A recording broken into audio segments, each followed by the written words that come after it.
সন্তানের লাশ বাবার কাঁধে, বাবার লাশ সন্তানের কাঁধে, দাদার লাশ নাতির কাঁধে, নাতির লাশ দাদার কাঁধে। কত মাসুম বাচ্চাগুলো দুনিয়া থেকে বিদায় হয়ে যায়, কত মুরব্বীরা দুনিয়ার মধ্যে বেঁচে আছে মুসলমান। কত দাদা তার নাতির লাশটা কবরে শোয়াইল, কত বাবা তার সন্তানের লাশটা কবরে শোয়াইল। এই দুনিয়ার মধ্যে একমাত্র যারা লাশ বহনকারী গাড়ি,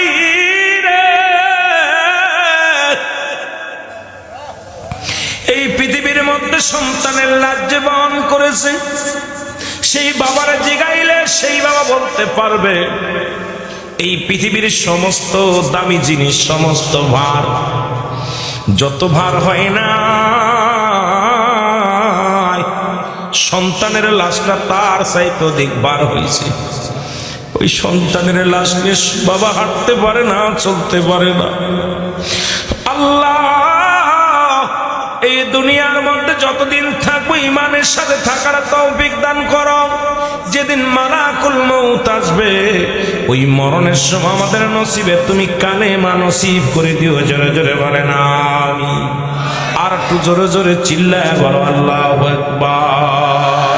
মহব্বতের সঙ্গে দুরূদ শরীফ পড়েন আল্লাহুম্মা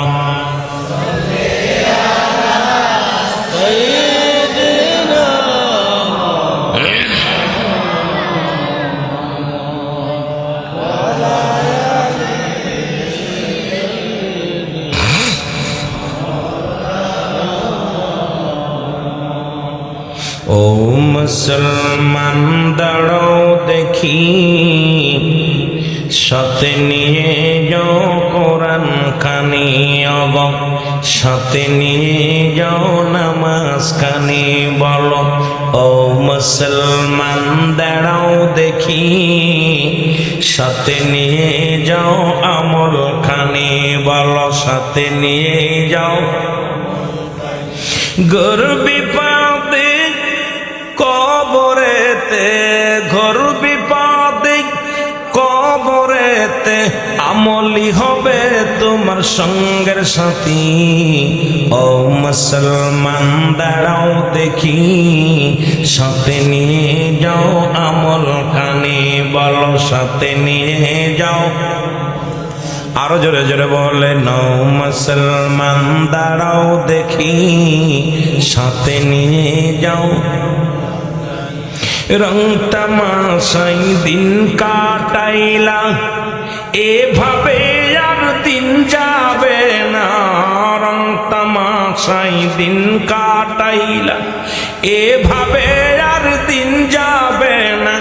শুইতে হবে আজ না হয় কাল কবরের মধ্যে। ও মুসলমান দাঁড়াও দেখি, সাথে নিয়ে যাও আমল কানি। বলো ও মুসলমান সাথে নিয়ে যাও আমল কানি। জোরে বলেন ঠিক কিনা? আজ না হয় কাল একটা জায়গা যেতে হবে, সেটার নাম কি? জোরে বলেন কি?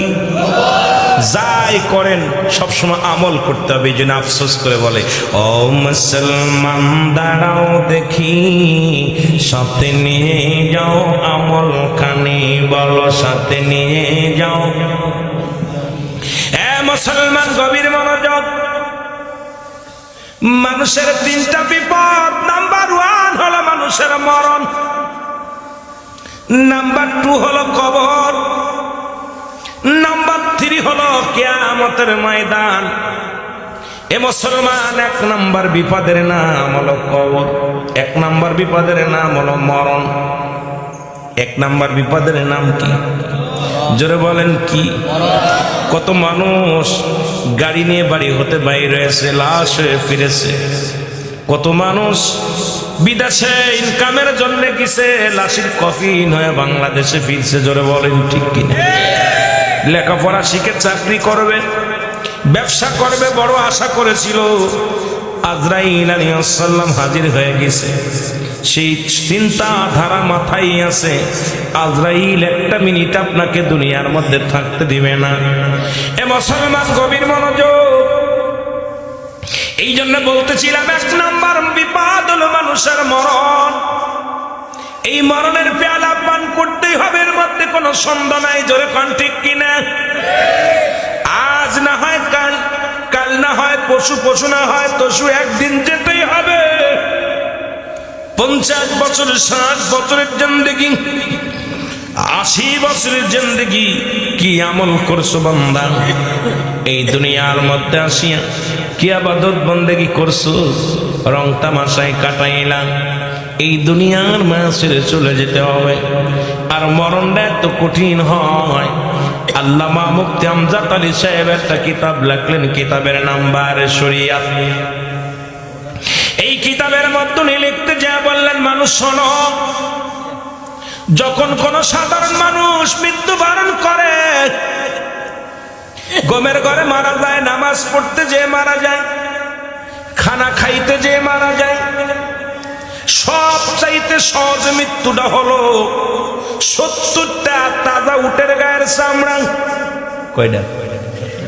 70টা উটের গায়ের চামড়া জবাই না করে উল্টো দিকে টান দিয়া লবণ আর মরিচ লাগায় দিলে যতটুক যন্ত্রণা হয়, এর চাইতে 70 গুণ যন্ত্রণা হলো একটা সাধারণ মৃত্যু, সহজ মৃত্যু এটা।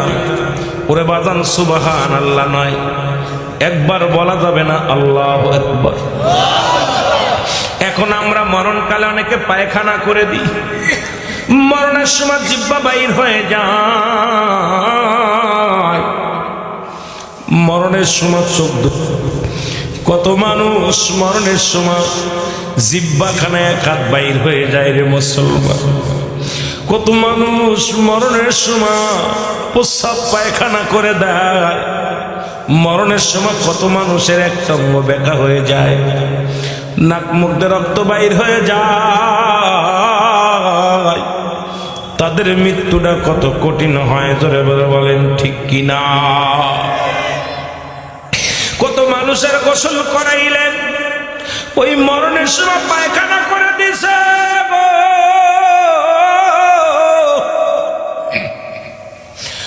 মরণের পর যে পাটার গালের ভিতর দেওয়া যায় না, চক্ষু দুটি বড় বড় হয়ে যায়। কত কষ্ট পেয়ে মৃত্যুবরণ করেছে মুসলমান। সহজ মৃত্যু যদি এত কঠিন হয়, কঠিন মৃত্যুটা কত কঠিন আমাদের জানার দরকার।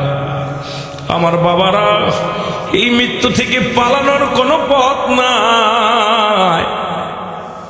কত রাজা, কত বাদশা, কত টাকাওয়ালা, কত বাড়িওয়ালা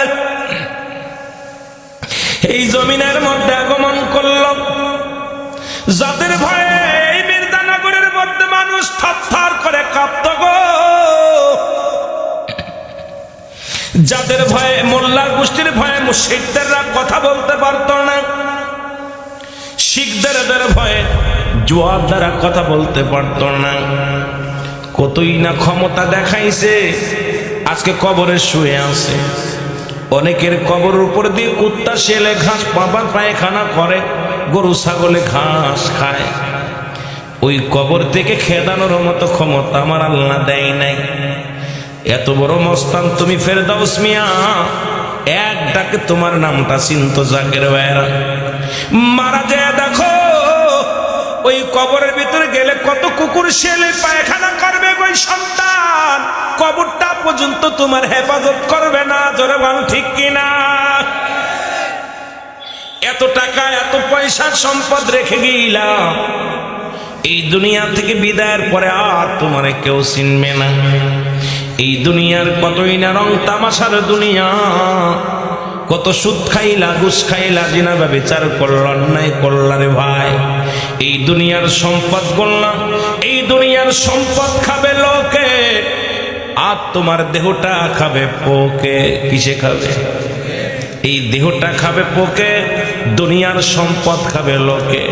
ছেলে ভাগাভাগি করে নিবে, নাতিতে ভাগাভাগি করে নিবে, ভাই ভাগাভাগি করে নিবে, প্রতিবেশী ভাগাভাগি করে নিবে, কিন্তু তোমার বাপের বাগটা স্ত্রী নিবে না, ছেলে নিবে না, মেয়ে নিবে না। দুনিয়ার আপনজন যারা আছে কেউ তোমার পাপের বাগটা নিবে না রে মুসলমান। সবাই যার যার চিন্তা করবে, কেউ গুনার বাগটা নিবে না। জোরে জোরে বলেন ঠিক কিনা?